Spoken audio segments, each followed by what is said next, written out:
Good morning, everyone. It's 10 o'clock, so we are ready to kick off a RADPol 2020 conference, Radicalization in Central and Eastern Europe, Trends, Challenges and Opportunities to Counteract. It's my pleasure to welcome you all to the first RADPol webinar, a research day towards evidence-based practice and policy, what research projects offer to practitioners in the field of preventing radicalization. My name is Natalia Jarmużek-Trocheńska. I work as a project manager and policy officer in the Polish Platform for Homeland Security, which is one of the organizers of the RADPol conference and also partner of the Mind Before Act project. And I will also moderate today's panel. I'm very happy that despite the intense and demanding time that we all spend at online meetings, there are so many participants with us today. So thank you very much for your interest. First of all, let me give you a short introduction about the RADPol 2020 conference. It's the joint initiative of 3 European projects, Mind Before Act, Champions and Brave, funded under the Horizon 2020 and Internal Security Fund European Commission programs. And the main organizer is the Polish Platform for Homeland Security, partner of the Mind Before Act project. And we also have a second co-organizer, which is the Department of Education and Science of the Marshal Office of the Wielkopolska region in Poznań. And the conference was to be held face-to-face in Poznań in the middle of May. That's why we also have a partner from Marshal Office as a co-organizer. However, due to COVID-19, we decided that RADPol will be held in an online formula. And what exactly the RADPol conference is? So there are 3 webinars, and within them we have 4 expert panels, which will be held on next 3 Thursdays. So today, the second webinar will take place on 25th June, and the third webinar, the last one, will take place on 2nd July. And what is the aim of this event? So the conference aims is to continue a dialogue on trends in various forms of radicalization in the countries of Central and Eastern Europe and the challenges they bring. And the goal is also to exchange experiences, good practices in counteracting and preventing this phenomenon. But also we would like to present the latest results and the essence of multi-agency cooperation in this field. And I would like to also give you a detailed information about what RADPol consists. So we will have, as I said before, we will have 3 webinars and 4 expert panels. Today is the research day, and the second webinar, it will be the policy event, sharing the insights on Central and Eastern Europe, approaches in radicalization and violent extremism. And within this webinar, we will have 2 expert panels, current trends on radicalization in Central and Eastern Europe, and the second panel will be dedicated to right-wing extremists in this part of Europe. Then we will have a webinar 3, and within this webinar we will have 2 expert panels, the multi-agency approach and the joint action initiatives, and the last panel, gender beyond not religiously motivated extremism. For more details, please visit the RADPol website, which is also visible on the slide. And the registration for next 2 webinars is still open. Before we begin to webinar 1, I would like to share with you some organizational and technical information as well as agenda for today's webinar. The webinar will last 1 hour 30 minutes and 45 minutes in total is kept for presentations of our speakers. and we will have about 20-30 minutes for Q&A session, during which speakers will answer questions from the audience. And also, I will have a few minutes for closing the webinar at the end.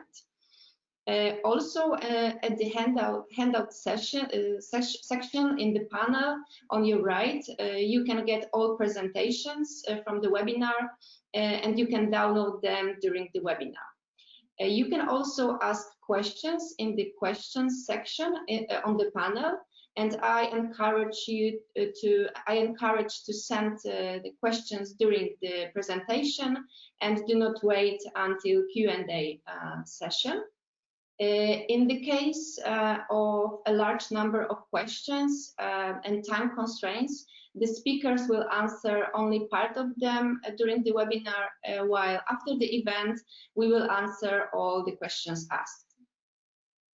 At the end of the webinar, we would like to know your opinion about the webinar. So before leaving, please complete the really short survey. It's just 4 questions, and it will take no more than 1 minute to complete it. And we would like to find out what your opinion about this first webinar was. The webinar is recorded, so the video will be published after this webinar, as well as all presentations will be also available at the RADPol website. Going to today's webinar, Research Day itself. During this webinar, we would like to focus on practical presentation of the results of 3 projects, Mind Before Act, Champions and Brave. And the aim is to highlight the results from research that can support improving practice and policy in the field of preventing radicalization. But we would like to also present what research projects in the area of radicalization offer to different kinds of practitioners. And now is the time to introduce our 3 speakers who are with us today. Carola García-Calvo is a senior analyst in the program on violent radicalization and global terrorism at Elcano Royal Institute, and also she's a scientific coordinator of the Mind Before Act project. She holds a PhD in political science.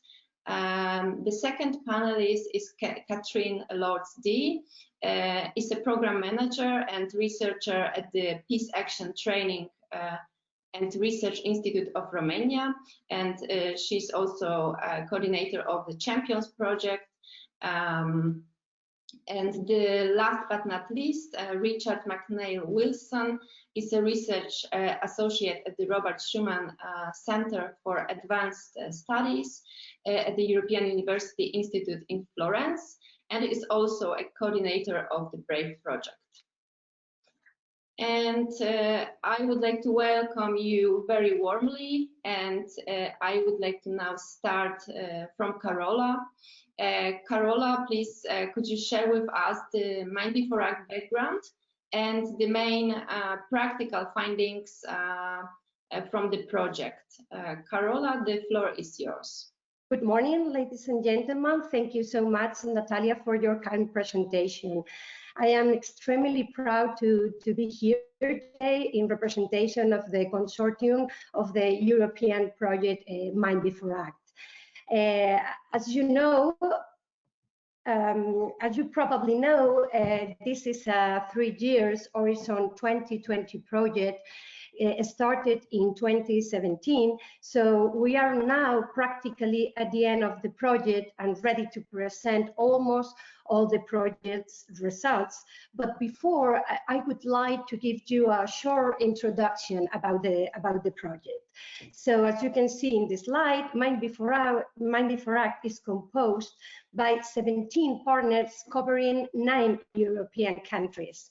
The project is led by the Spanish think tank, Elcano Royal Institute, in which, as Natalia mentioned before, I work as a senior analyst for the program on violent radicalization and global terrorism. In order to better understand the research focus and approach of the project, I would like to make a step back and explain to you the background behind the editing of this project. Sorry. McNeil-Willson was presented to the European Commission shortly after the Paris and Brussels jihadist attacks on 2015 and 2016. Events that clearly highlighted, on the one hand, the homegrown nature of the current terrorist threat for Europe, and on the other hand, the failure of the preventive work done in Europe so far, attending not only on the terrorist attacks suffered in the European soil since then, but also considering the number of European youngsters that made or tried to make the journey to the so-called caliphate established in Syria and Iraq by ISIS in 2014. So at that critical moment, counter practices were expected to change, consequently, by implementing more innovative and effective approaches. As an example, it was already clear to institutions that a preventing or countering policy must include an holistic and multidisciplinary or multi-agency approach, where also a society was playing a role, in opposition to the traditional repressive scheme. So all this considered in mind before act, we decided to firstly focus on secondary targets, not working with vulnerable groups, such as frontline practitioners of the private sector, in addition to, of course, policymakers and law enforcement agencies. Secondly, we decided to apply a more practical approach aiming at improving the capacities of these new actors and stakeholders involved in PBC practices in 4 specific contexts identified as vulnerable environments for radicalization, such as prison, local initiatives, schools, and the internet and the media. So as you can see now in the screen, and starting from our different approach, we conclude that due to the historical events mentioned, a change in strategy and methods was necessary in order to find effective solutions able to be maintained in the long term. So, sorry. So we therefore apply a methodology that could be summarized into 3 key factors. First of all, as mentioned, we decided to adopt a very practical approach, going from the practice to the theory and directly involving the frontline actors. In order to do so, we developed a 4-step strategy, which I briefly present in this slide. So first of all, we should mind on the problem. Then we mind on the strategy, which are the regulations and concerns behind the measures.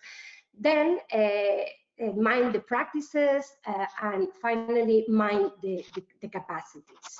But in our approach, and secondly, in order to ensure this multi-agency and multidisciplinary approach, we include an innovative, collaborative approach and methodology called Living Lab. This is a very innovative approach, consisted in a non-hierarchical ecosystems for the co-designs of the interventions. This less conventional approach aims to incorporate designs from all the new actors involved in the PCV realm. And finally, and considering radicalization to broaden concept, we decided to focus the project into the 4 contexts identified as vulnerable, not only by the literature, but also in the practice. I mentioned them before, but I will repeat it again: prisons, school, cities, and the internet and the media. So going to the main goals of the Mind Before Act project, you can see the main goals in the slide projected now. So our first goal was to identify and assess first line practitioners' need by carrying out 15 pilot projects of small scale interventions. Then other goal was to analyze and use technology-based solutions for prevention and counter practices. I will develop this point further regarding the practice of Mind Before Act. Then we developed training and capacity building activities based on the project's empirical evidence for end users. And also we wanted to build an international community of professionals in the field of the PCBE connected through a project platform when all the professionals can exchange experience and materials regarding their own professional field of work.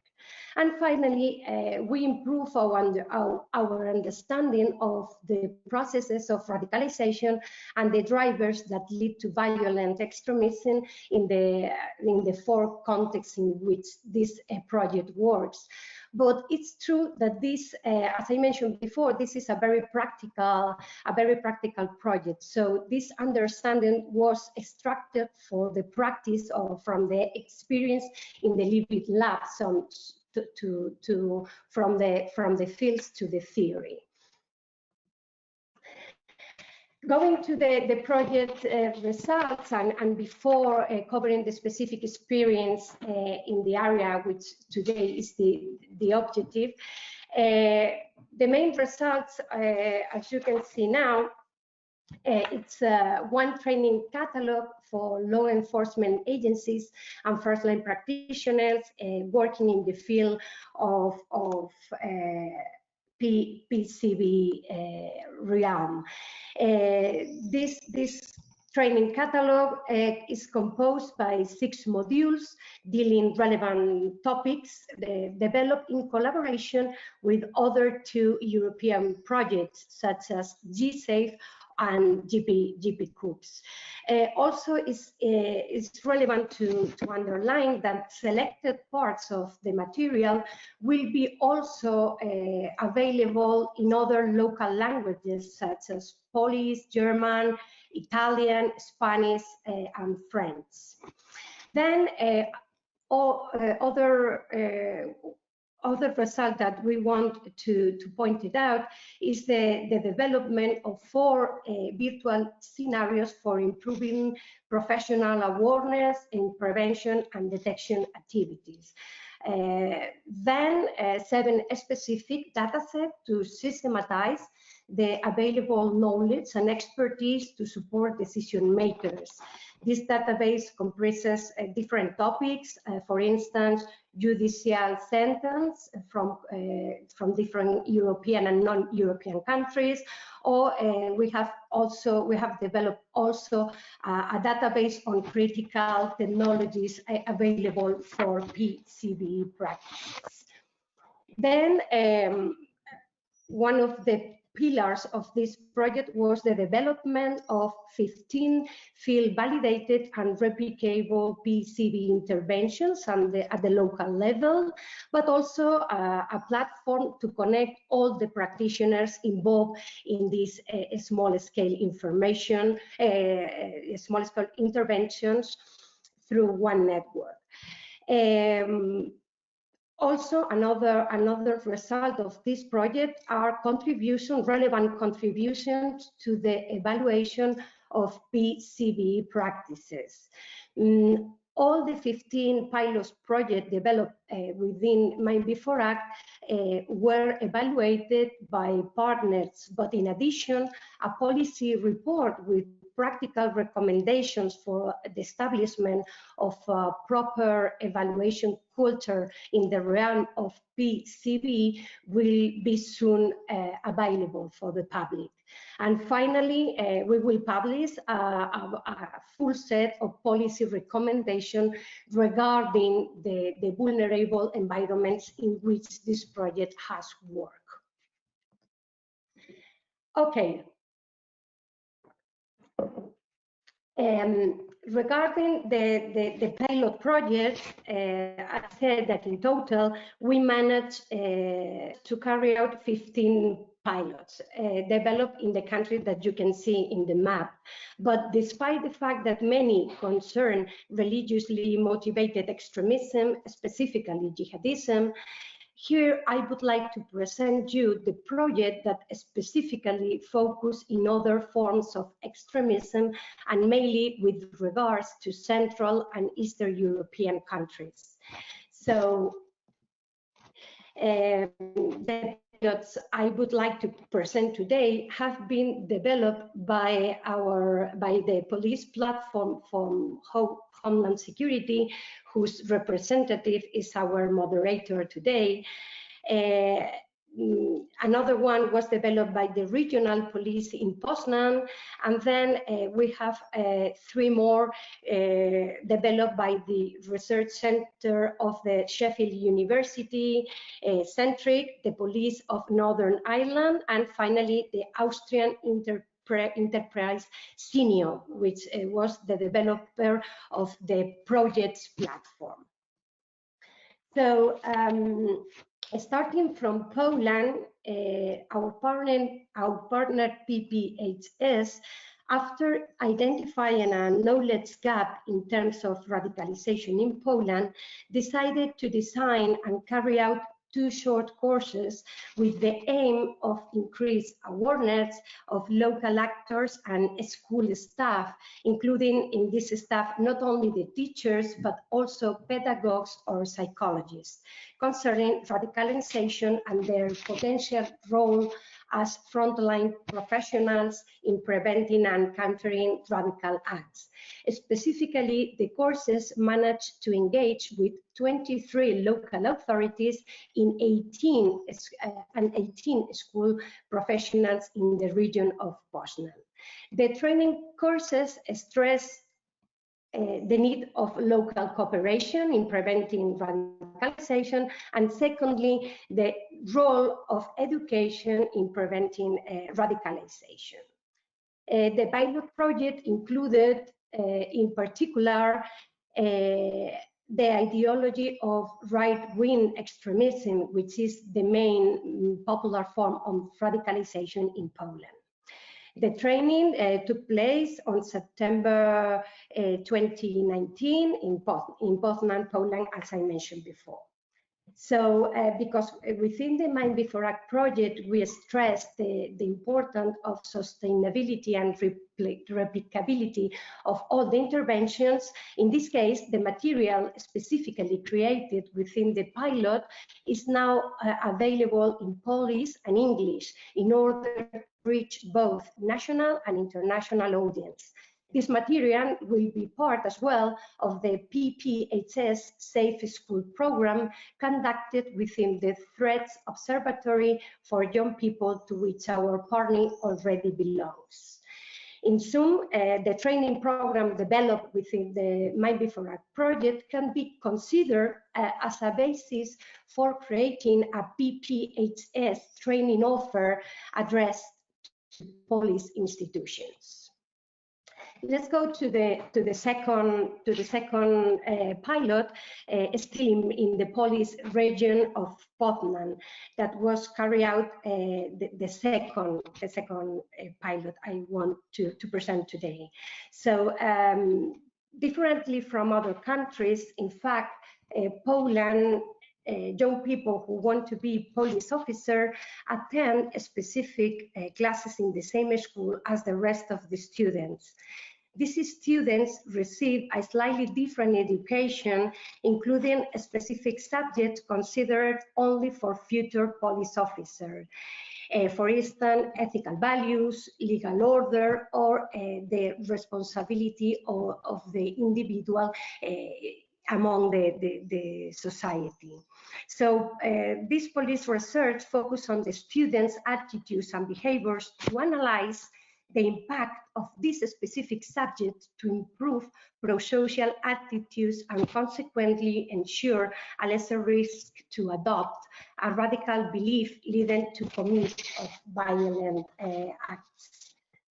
So the objective of the research was specifically to identify the existence or not of a kind of social bond and start collecting individual and group characteristics that influence these pro-social attitudes.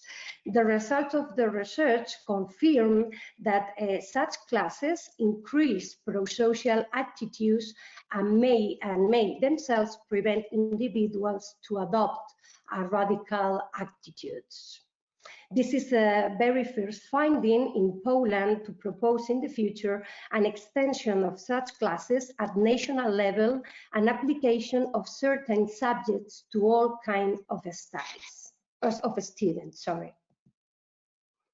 Okay. Lastly, I'm sorry because I know that this is a very intense presentation.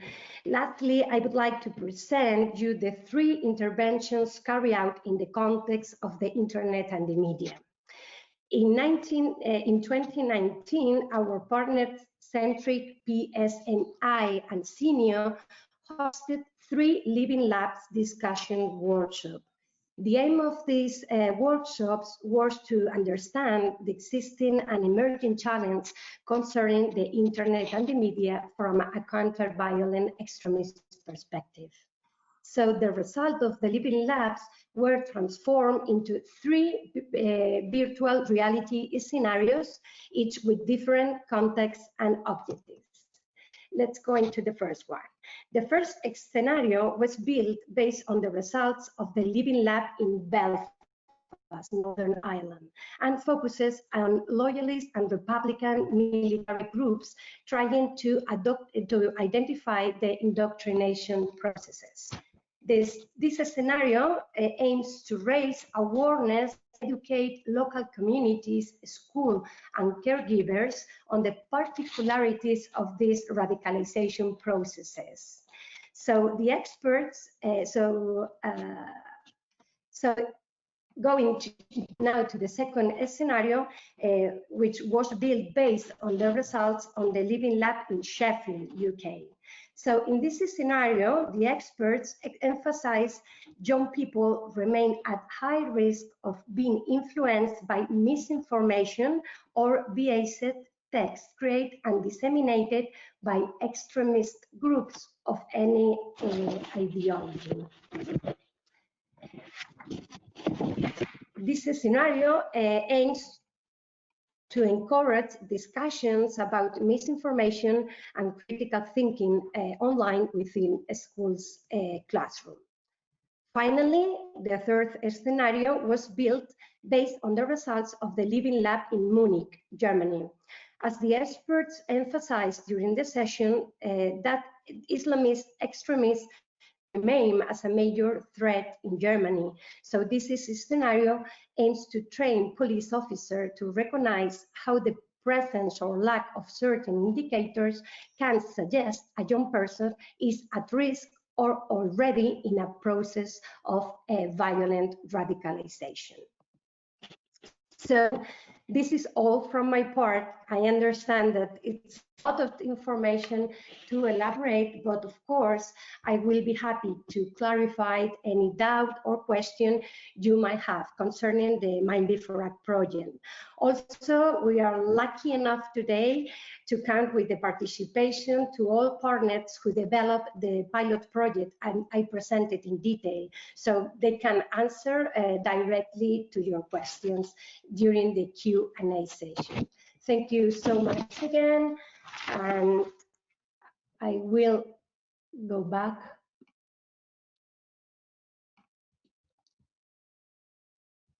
Thank you very much, Carola, for the insights into the Mind Before Act project and presenting the selected results.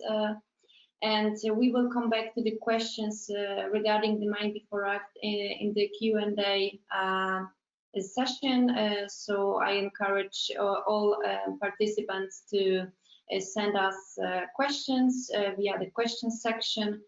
And now I would like to continue with the second speaker, Kate. Could you please share with us what Champions Project is about? What does it offer to practitioners? What stage of the project work are you at right now? Kate, the floor is yours. Thank you so much, and good morning, everyone. Could you confirm to me that my screen is indeed being shared? Yes. I actually can't see if anyone is nodding. Okay, thank you. I think I have the same experience as Carola, where I only actually see my presentation, but that works well as well, then I can focus on it. So good morning again, everyone. So we are together here this morning because we are all aware of the increasing rise in polarizing political and social movements in Europe. Group-focused hatred is on the rise across the continent and has really only been exacerbated by the pandemic that we are collectively facing. In order to develop effective strategies and actions to combat this, a systemic and collaborative approach where we each draw on our strengths and resources needs to be adopted across the board. A systemic approach with multi-agency coordination and smooth information sharing by those directly in the front line, those that we refer to as first-line practitioners, is necessary. And this is the foundation on which the Champions Project was conceptualized. This is the overview and where our pilots are currently being done. The core objective of the Champions Project is to improve the impact and effectiveness of first-line practitioner interventions, to counter and prevent polarization through cooperation, both on-site, on the ground, through dedicated collaborative multi-agency working groups, also called the Champions Roundtables, and with this on-the-ground action supported by a dedicated Champions online platform, which will not only strengthen capabilities and support real-time collaboration, but be a learning resource center where FLPs are made more aware of the dynamics and drivers of polarization at the relevant grassroots level, and where they can engage independently with the materials that we develop and themselves initiate their own Champions Roundtables in their own communities. I'll be letting you know a bit more about the resources that we have for practitioners as we move forward with this presentation. So we started the Champions Project off with a research phase, as with all the other projects. We started with a robust ex-ante evaluation, lessons harvesting, and joint needs assessment in order for us to be able to identify the state of the art and condition of local level FLP and multi-agency collaboration. So this was done across 7 months and through an in-depth literature review led by our research partners who are leading in the theoretical development of the concept of group-focused hatred.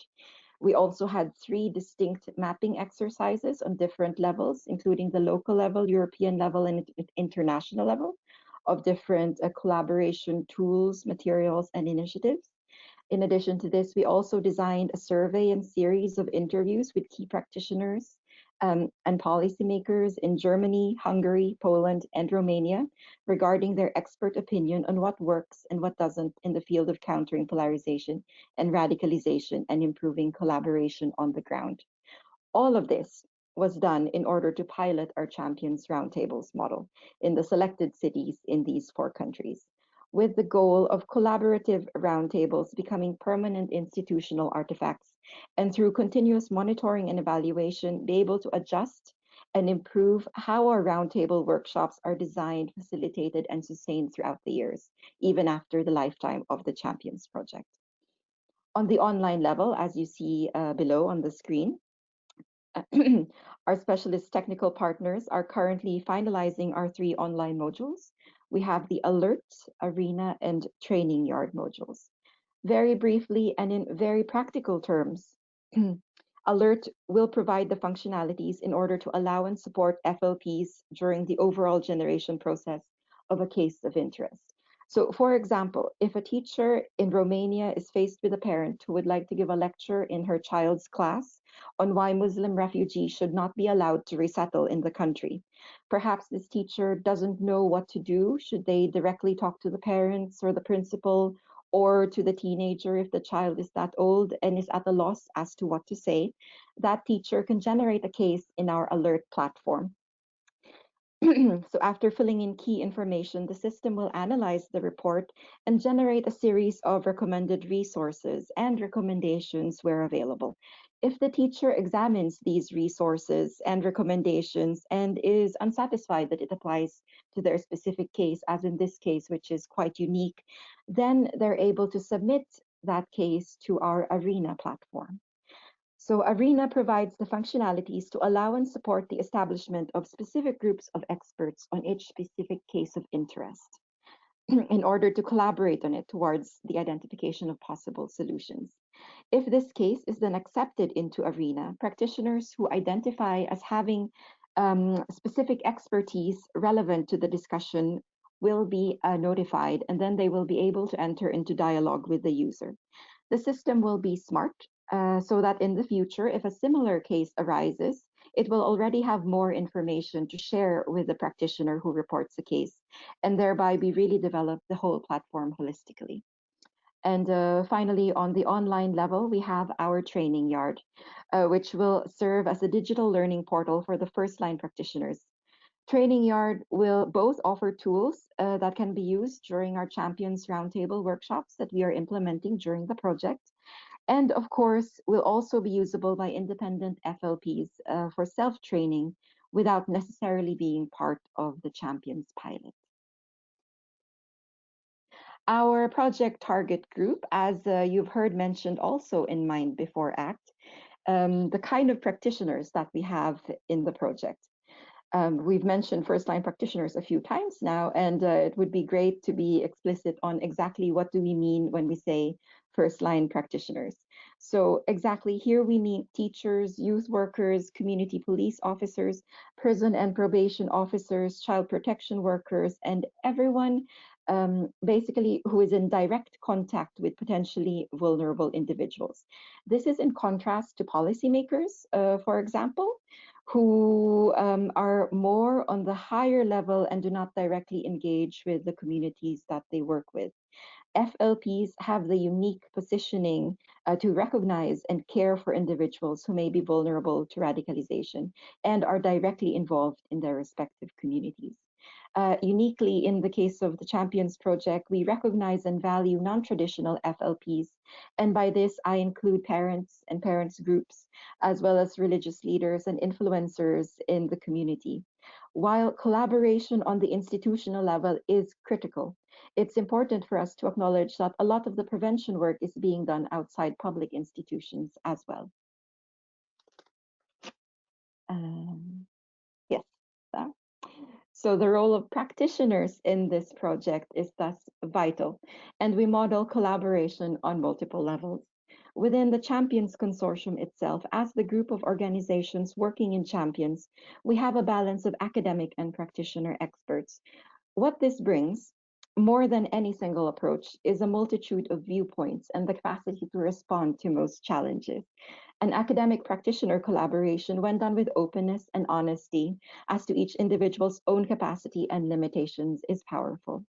That means that on the ground, with our Champions Roundtables, we see and try to implement the same, bringing together a diverse group of individuals, institutional representatives, civil society actors, academics, and so forth, has resulted in conversations that you would not have anywhere else. We are all continuously learning from each other, all of us. If you want to see us, by the way, we are on the slide on the rightmost at the bottom. That is the Champions Consortium. And this brings me to the purpose of our webinar today. Very concretely, as this webinar is dedicated to what research can bring to practice, I would like to present the following material that we have or will have available very shortly for practitioners. Yes. So all of our research, as well as additional expert interviews, will be presented in a journal special issue on champions sometime early next year. COVID has delayed our timeline slightly, but we are working on it. And once it is ready, we will disseminate it with you and among our networks. We've also prepared dedicated materials on how others can replicate our collaboration model. A practical manual, very, very practical. It has everything that you need to know in order to start your own roundtables in your own cities. Is already ready in English, Hungarian, German, Polish, and Romanian. And we also have a report on how our implementation will go. This will show you everything, how we started, how we conceptualized, what are the challenges that we faced, what are the highlights that we had in our project in each city. So that lessons learned can be shared across the board, and the concept of the Champions Roundtables can be continued. And this will be coming at around the end of March, and it will be in English, hopefully to be translated into other languages as well. We also have, as I mentioned earlier, the Champions Alert and Arena online reporting tools. These are currently in development and they will be ready for beta testing at around the end of the summer. So they're not yet available, but if you would like to visit our online platform, firstlinepractitioners.com, it's there in the link. You will already see a lot of resources available there. For the moment, not yet Alert, Arena, and Training Yard, but it's already a rich repository of resources that we are actually working on in collaboration with 2, 3 other European funded projects. So really, we firmly believe in the model of collaboration, and that working together makes us stronger. Below this, we have the Champions Training Yard materials in all of the languages, including English. Not all of them are in all the languages, but these listed here are. We will have 5 simulation case studies. These are currently completed, and we are just awaiting final translation. We already have actually 7 handbooks, guidebooks, and toolkits. These will also be available and open to the public once they are uploaded on firstlinepractitioners.com. We have video tutorials with expert interviews, as well as exercises to accompany these videos. And we have more than 200 mapped and verified further learning resources. So with the Champions project, what we did in the beginning is that we looked at what was available in the field. We did not replicate what was already available, especially excellent material developed by RAN and other expert organizations, but rather we created what was missing. So again, it's a very holistic approach that we are trying to do, and hopefully very soon, maybe by autumn, you will be able to see them on firstlinepractitioners.com. Finally, in what we have to offer to practitioners from our project, we are implementing an innovative monitoring, evaluation, learning, and implementation, or MELI, framework within the project, where we are continuously evaluating ourselves and being evaluated by our stakeholders. It's an approach that's not usually done. Monitoring and evaluation is usually done at the end of a project, but we find that this continual accountability results in the best possible implementation. So these findings are relevant across the board, not only in the field of PVE and CVE. Monitoring and evaluation is an interdisciplinary field, and we are also contributing to that from the Champions project. Finally, a few quick remarks on our key takeaway messages and overall recommendations. So collaboration makes us stronger. I've said this a number of times in the presentation. And to fight the rising tide of polarizing and radical ideas in Europe, we need to lean on each other's strengths. This applies to academic and practitioner collaboration, of course, and also to practitioner and policymaker collaboration, and in general collaboration across the board with all individuals and institutes who are needed for PVE and CVE. This is nothing new. And it was also mentioned by the Mind Before Act presentation just before us. And basically, it's nothing new. It's common sense to many people. We are piloting different ways of initiating it, and at the moment it is looking very, very promising. If you would want to know more about this specifically, I have the links there, and you can click more to read through our public documents what exactly has been done and our policy recommendations from last year. An additional key takeaway message is that language is incredibly important.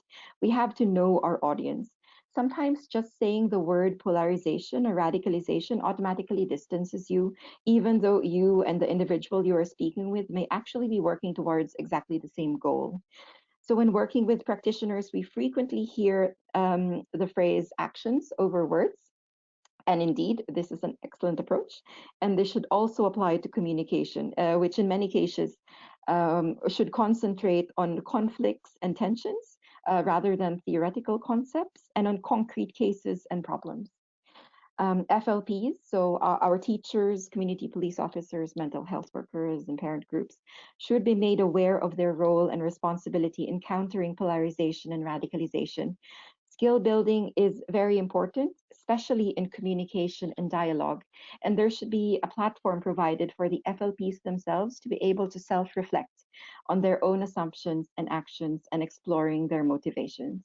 We all have very different worldviews, and having an inclusive and non-judgmental space to be able to examine our own positioning is very important.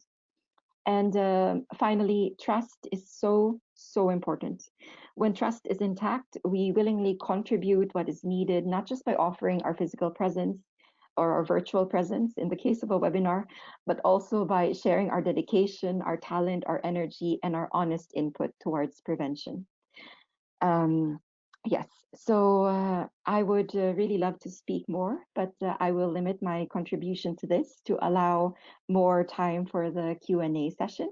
If you want to know more about the Champions Project, please do not hesitate to contact me. My email address is in the presentation, and you could also visit the Champions Project website, which is linked right here, to learn more about our current activities and to get involved. Thank you. Thank you very much, Kate, for this really interesting story about the champions and about the planned and ongoing results. And now, Richard, what can we learn about and from the BRAVE project? Could you please share with us your insights from the BRAVE? The floor is yours, Ray. Okay, can you see everything fine? Yes. Wonderful. Yes. Great, thank you. Good. So yes, I'm going to introduce the BRAVE project. I wonder whether we are a very slight outlier in this discussion, in that we have a much more, or at least we seem to have a very strong focus on research and how we can link up research that's being done in the field of violent extremism and polarization, explore some of the discussions that are being had in academia, and help to sort of bring those and develop those with different stakeholders that are working on the front line, or working in policy, or discussions around policy. We're again a Horizon 2020 coordination and support action project. So again, very much focused on bringing research towards and supporting action within the field. A consortium of 7 partners, led by the European University Institute here in Florence, and a mixture of academic and stakeholders. We have quite a broad case study in terms of what we're researching and looking at 10 case study countries, which allows us to consider different trends that are taking place in different parts of Europe, Western Europe, Eastern Europe, Central Europe, and some of the work that's being done in the South as well, to bring together practitioners and up-to-date research. We're about halfway through the project. It's a 2.5-year project, just over halfway. So a lot of our work has been, for the first part, been looking at how we understand the research that's being carried out, how we bring some of the discussions up to date. And this particularly involves looking at discussions on violent extremism and polarization in Europe. So the addition and expansion of CVE within Europe over the last sort of 8 to 10 years has meant there's been a little bit more leeway for focus on different factors and wider factors that are leading to violent extremism that may lead to different forms of violence and terrorism. And I think a lot of this research approach is to move away from some of the sort of simple focus on individual identity factors, and also try to complexify the discussions that are being had around violent extremism, to include discussions on polarization, to include discussions on inequality, both perceived and actual, to include discussions on structural racism and experiences of structural racism, and the impact that that plays in different forms of extremisms and in polarization in different communities across Europe. The response that we're then looking at is how useful resilience is as a response to this. So how do we understand and develop the concept of resilience in combating violent extremism and polarization, particularly at a community level? And then how do we transfer that into a practical set of recommendations to support practitioners, to support policymakers and stakeholders, and also to support academia in some of the discussions, including some of the critical discussions that are going on around CVE. So a lot of the research is founded upon the concept of polarization, which we refer to here as the process through which complex social relations come to be represented and perceived in a Manichaean black and white terms, as resulting from an essential conflict between two different social groups. So how do we understand the development of social conflict taking place in a community level? One of our first tasks was to, as well as doing a study of the research that was taking place, also to do a mapping of the way in which polarization was understood as taking place, both within the literature and also within amongst practitioners, amongst policymakers. And as a result of sort of doing a viewing of and a mapping of polarization discussions that were taking place throughout Europe, particularly in the 10 case study countries, we have come up with the 20 brave polarization indicators, which are broken down into discussions on socioeconomics, historical and political, cultural, communication-based factors, as well as operating on various different levels, the macro, the micro, and the meso. These are now, we're now sort of conducting various workshops. We have a workshop hopefully coming up in Brussels in September, where we're working with stakeholders to look at how to use these discussions on polarization in a more practical sense and put them back out towards stakeholders. We understand polarization as linked towards violent extremism, although not necessarily a causal factor. And I think when we are discussing terms, and as researchers and as stakeholders in and around violent extremism and polarization, there needs to be a little bit more understanding and theoretical depth into the links between the terms and how they impact on each other. Our research has broadly come to the conclusion that polarization factors provide a conducive environment for violent extremism, essentially forming one of 4 processes that take place in the development of violent extremism, which also includes opportunity, discourse, and mobilizing networks. As a result, we've been able to put together factors of resilience, which we are now kind of putting out to stakeholders, to policymakers, to practitioners, to explore how these resilience factors can support practitioners in developing community and community-led responses. A lot of this is built on previous work that was done over the last sort of 10 years by Michelle Grossman in Australia, who is working with us, or Michael Ungar in Canada, who have been very much focusing on how to develop community resilience and to move concepts of resilience away from the individual and towards an idea of resources that communities can draw upon within different times to adapt and cope with challenges and situations of strain, stress, and trauma within individuals, within families, within communities, within regions. This support practitioners in several ways. So first of all, we're able to show how polarization and resilience are playing out across Europe and track some of the linkages between them. We're also able to give practitioners more information about current CDE approaches across Europe and to support new and existing resilience-focused community-led projects. So I'll just take you through some of the outputs that we currently have to date. We have developed a set of polarization indicators where by looking at projects, by looking at practice, and by looking at research and practice that has been carried out across Europe since 2014, we've been able to track different patterns of polarization and resilience in response that have been taking place in the 10 case study countries that we've been looking at, and divide these down into ethnic and racial issues, religious issues, political issues, gender and socio-economic issues. And this is useful in terms of understanding the resilience of different communities in different areas, the problems that face different areas, and the polarizations that are playing out in response to recent and current political events in different countries. We've also been able to map existing CDE approaches. So we currently have on our website a mapping of over 700 different policy, practice, and institutional approaches towards countering violent extremism and polarization within 10 European case study countries. This is useful for practitioners in terms of understanding and sharing knowledge that is taking place in different countries.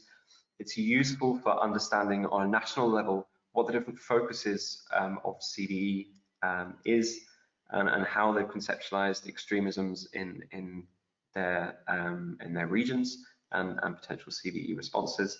And it's also useful for researchers to understand how CDE is playing out in different settings.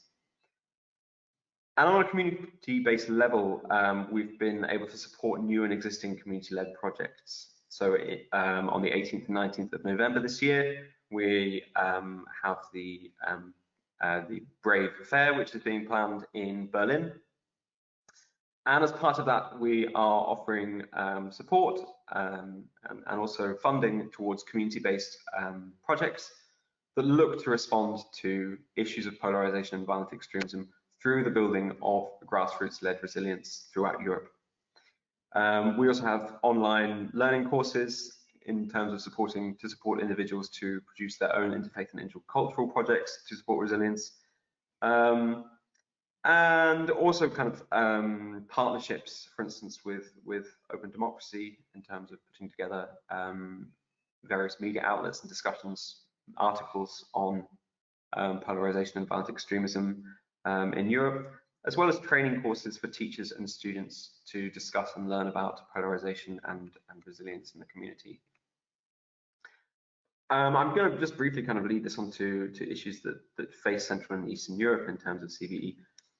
So we've identified sort of various issues facing Central and Eastern Europe in terms of limitations in governmental level implementations, disconnect between government level and local level CDE practice, limited theoretical discussion over patterns and causes of violent extremism and polarization in a Central and particularly Eastern European context, and an opportunity for stronger international cooperation.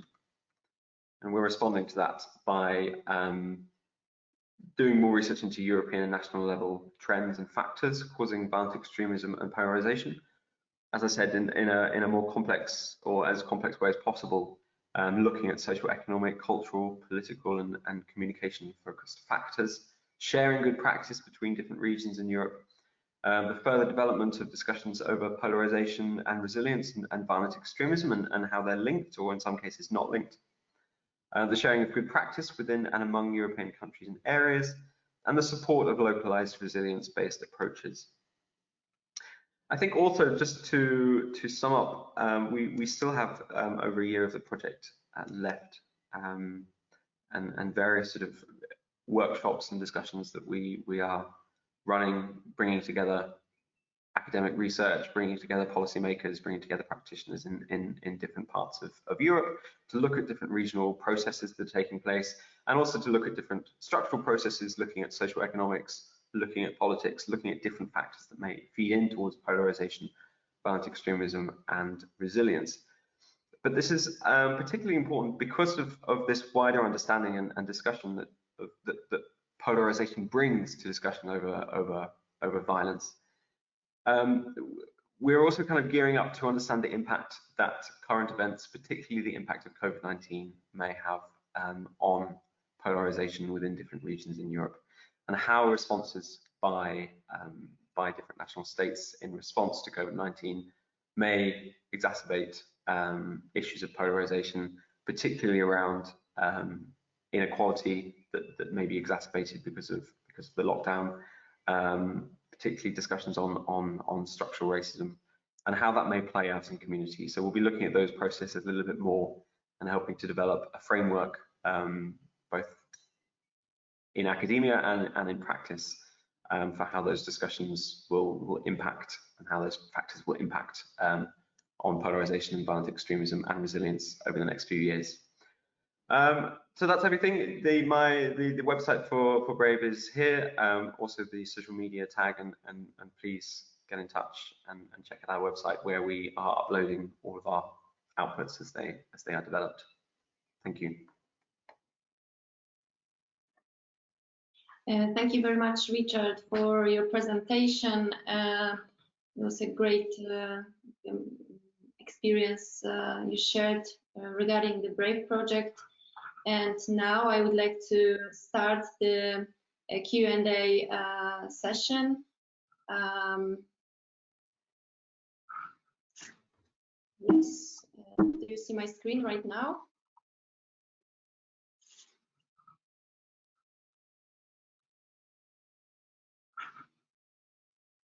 Can you confirm that you see my screen? Yes. Yes. Dalia. Yeah. Thank you. Okay, so now I would like to start the Q&A session. We already have some questions from the audience. I would like to start from the first question to Carola.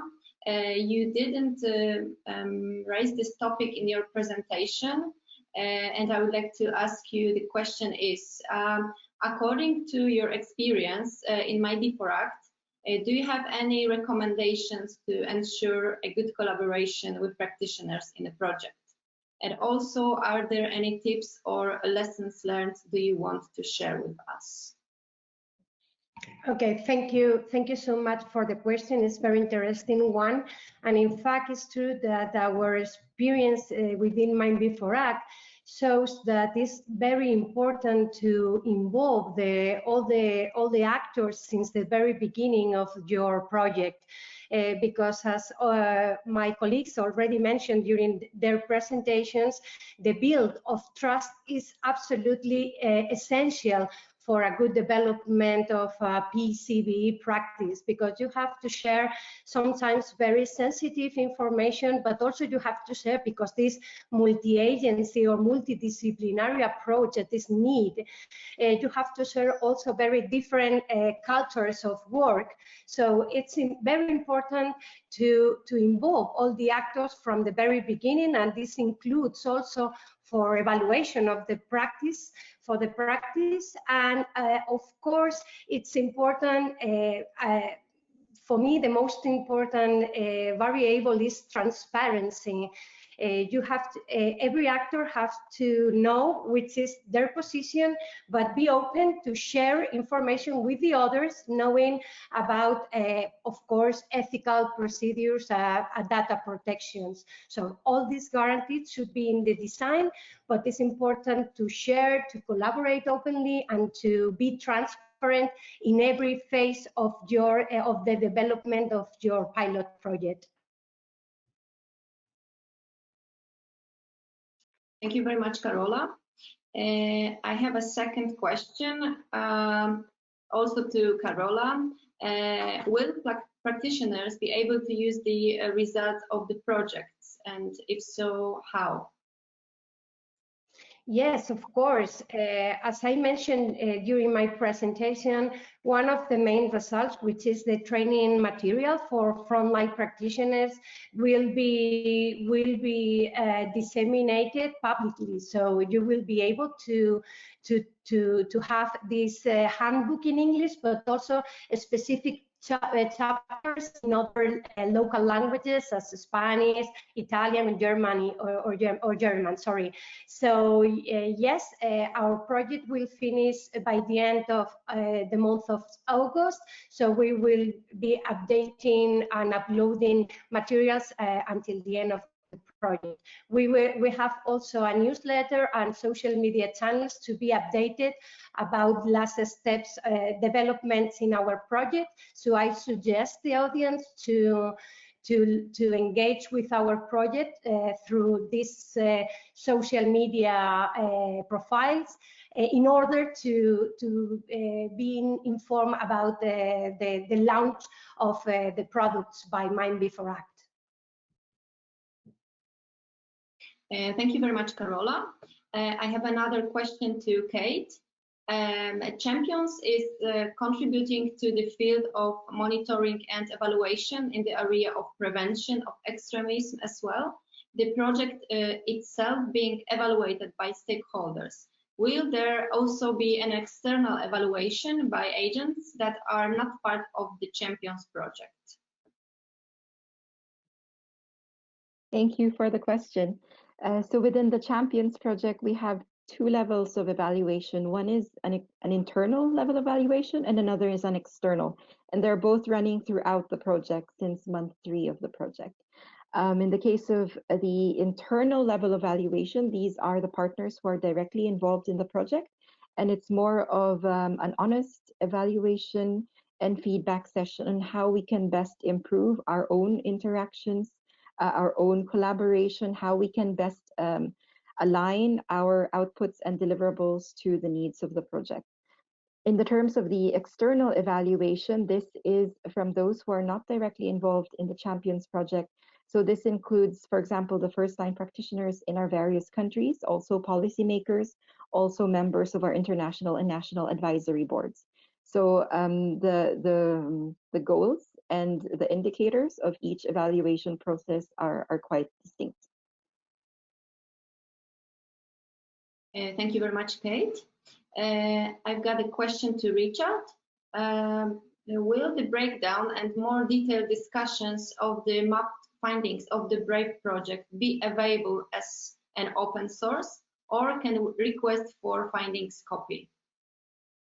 Yes, everything is open source. So all of our mapping online, all of our discussions on polarization mappings and CDE mappings are available on our website as open source, and that's designed to support practitioners to be able to access all the different data that we have up, and also researchers as well in the field.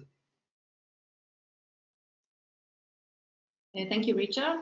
There are another 2 questions on evaluation to Carola. The first question is, were living labs evaluated, whether the process or the impact of them, and will the evaluation reports of the pilot projects mentioned be publicly available? Okay, thank you so much. The evaluation of the pilot project within Mind Before Act was mainly an internal evaluation developed by the main teams in charge of developing the projects. Just one pilot was externally reviewed, and our main lessons learned was from this internal evaluation. In order to do the evaluation, we designed a questionnaire for self-evaluation of the internal evaluation. I mean, each team was in charge for develop their own design of internal evaluation, but before implementing the evaluation, they had to fill in a questionnaire in order to be sure that the evaluation reached the quality criteria established by the OCDE. This was the main caution adopted before the evaluation in order to be sure that all the evaluations will reach this quality criteria. So the impact of the pilot is limited because all the interventions were small scale one, but it's true that we can extract some lessons learned we see at the different environments in which we worked, prisons, school, local initiatives, and finally the internet. The deliverable in which this experience will be gathered, it's by the moment a confidential one, but maybe in the future we can disseminate this deliverable, which is part of a working packet developed exclusively to the pilot project, one on the design, another one on the implementation, and finally, and of course, a specific one devoted to the evaluation of pilot projects. But on the other hand, we are at Elcano Royal Institute, at Partners, we are working in a policy report trying to extract practical recommendations for practitioners in order to establish a proper evaluation cultures for PCBE initiatives, because we had identified a gap for first-line practitioners. Most of the evaluation has been done regarding the impact of the results of the interventions, but not devoted to this secondary target. So our aim in the policy report is to give our practical experience in the form of recommendations to ensure that teams without a lot of experience in evaluation can properly design their own strategy. So this policy report will be publicly available, I think that by the end of July probably.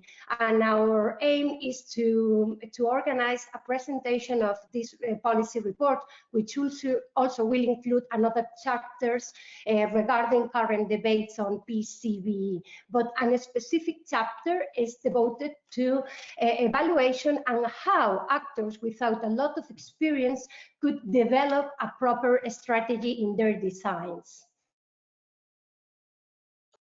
Thank you very much, Carola. And now I have a general question to all speakers. In each of your projects, you spoke about research and mapping that you have done and or consultations with first-line practitioners.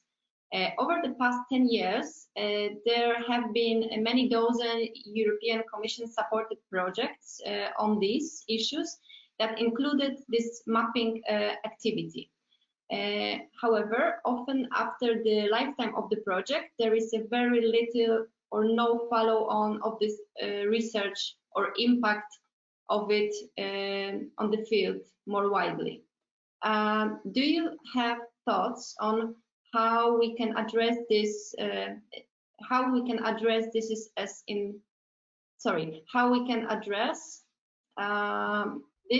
a field and work to consolidate learning results and be able to then build upon rather than repeat work and prior research done in the field to help move the field forward more effectively. Is it understandable for you? So how we can use the work done so far and not repeat work again? And can I ask to answer maybe Richard first? Sure.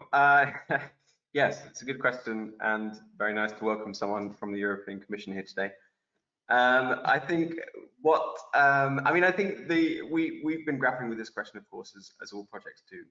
And I think one of the ways that we've been looking to address this, first of all, is by building partnerships. I mean, this sort of project, the RADPol2020 is very important because we're able to establish the work that we've been doing in different fields, where it overlaps, and making sure that that's not repeated, and also how to then align those works together to create something that has a stronger impact in the long term. We've also been very keen to make sure that all of our work is open source, is available, and will be available beyond the lifetime of the project. Of course, some of the research will be focused on certain periods. All of our research into CVE focuses particularly on a period between 2014 and 2019 in terms of mapping and polarization. That will be occasionally updated, but it will be largely there to work as a understanding of the way in which that process has taken place across those 5 years. But as I said, generally we're trying to work together with other projects, with other individuals, with other organizations, and with practitioners to make sure that the research that we're doing and the practice that we're doing is embedded in practice, and that can then be replicated out into the future far beyond the lifetime of the project. Thank you very much, Richard. And the same question to Kate, was another one: how we can make sure that future projects can leave the place where we started instead of unnecessarily following the same basic steps. So this is the same questions. Kate, can you answer this question?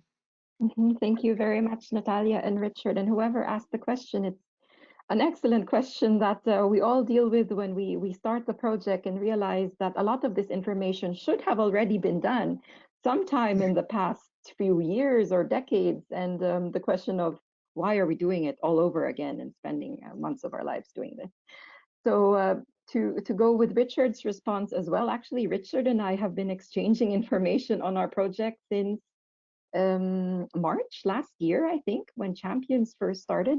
And collaboration is really one of the key ways to go, because unless you are completely in touch with everyone who is doing everything, then information is really siloed into the specific communities or groups or projects that are doing it. And even if they disseminate within their own networks, if you are not within that network, then you will not get access to the project results.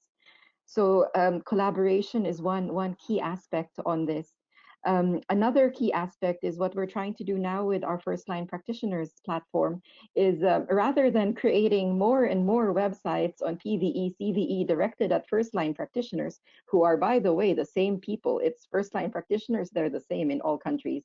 The teachers, our police officers, our policy and probation officers. If assuming 80 funded projects in a year, assuming the due course of 5 years, assuming each project will create their own dedicated website where they will put their materials on that website and promote that website. That is a lot of websites, and practitioners cannot follow all of those websites. So what we are trying to do now, starting now with all of the projects here as well during this call, and new generation of projects that have just been funded, is to make sure that somehow we have more or less a centralized repository of materials as well.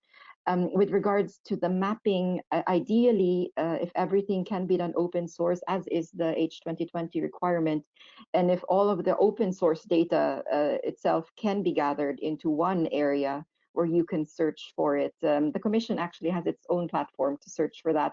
It's not extremely intuitive, but it is there. If we could have a more user-friendly one, that would also be great. Thank you very much, Kate. And I have another question to all speakers. It's a really interesting one. In order to better engage with practitioners and policymakers, what research and knowledge is needed from their perspectives? How, once this research is completed, does it need to be packaged, formatted, delivered, to be able to be used and taken up to input into improved policies and practices? Carola, can you answer this question, please? Well, if I understood well, the question is regarding how to take it. Sorry, could you repeat? Yes, in order to better engage with practitioners and policymakers, what research and knowledge is needed from their perspective?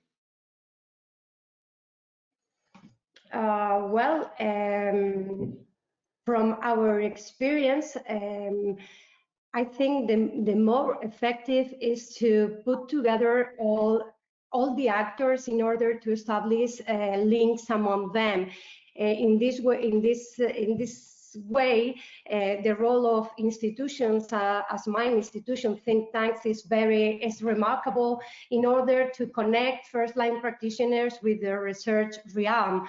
So yes, first of all, should be noted that those actors should be awareness about the problem in which they want to act, because sometimes our experience is that when you go to the field, the real impact of this problem is not equal in different parts of the territory. So sometimes you have to start for awareness campaign or try to share information about the specific problematic for starting to work. Thank you, Carola. And this is also a question to everyone. How do the projects negotiate different understandings and theories of radicalization?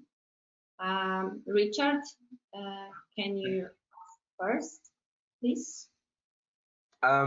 Yes, I mean, from our from Brave's point of view, I mean, we, as sort of discussed in the presentation, we're very much trying to look at this as broad as possible, to include different structural factors, to include socioeconomics, to include political factors, the role that political grievances play, and opportunities for addressing these grievances play, the roles that networks potentially play in encouraging polarization or violent extremism.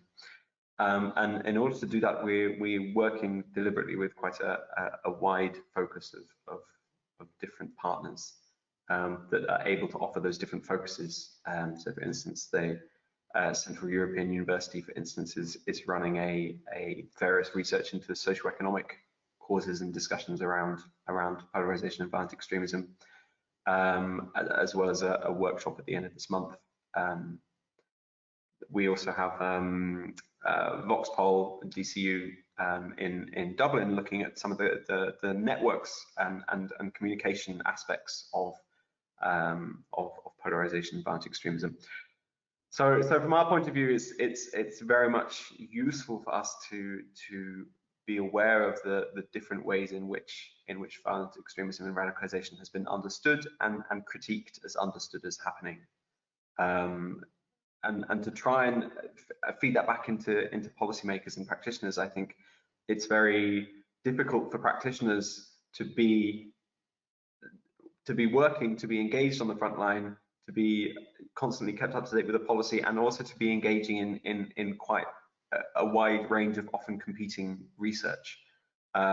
So I think we're trying to have some of those discussions and bring some of those discussions, to also answer the question before as well, to bring some of those questions down to a practitioner level, in a way which is much more accessible, and I think to move it out of the ivory tower discussions that can sometimes be had. Thank you, Richard. And I think we have no more time we have a last question to Carola. Have you conducted any research regarding radicalization in prisons? Was the Polish prison service included? Yeah, sure. All the pilots developed within the penitentiary environment was designed under the multi-agency approach. So I can speak, for instance, on my own Elcano's pilot in the prison environment, and the Living Lab included not only the prison staff, the security staff, but also pedagogues, psychologists, so the treatment teams, and also the director and management team within the penitentiary center, and also the policymakers in charge with these penitentiary centers in the region of Catalonia in Spain. So yes, within the prison, we also work in a multi-agency approach, trying to combine all the expertises and backgrounds of people involved in the daily work of the penitentiary system. Yes, sure. Thank you, Carola. And I would like to also confirm that the Polish prison service was also among the participants of our trainings organized as a pilot project in Poznań. So yes, the Polish prison was also included. Okay, I think we do not have more time to answer the rest of the questions during the webinar now, but we will collect them all and answer after the webinar. I would like to, I'm sorry,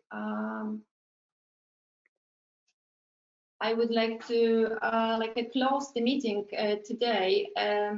It's like a lot has already been said by you, by Carola, Kate, and Richard. And I see that the research needs practitioners and vice versa. It's like a natural to do research, and it's necessary to include practitioners.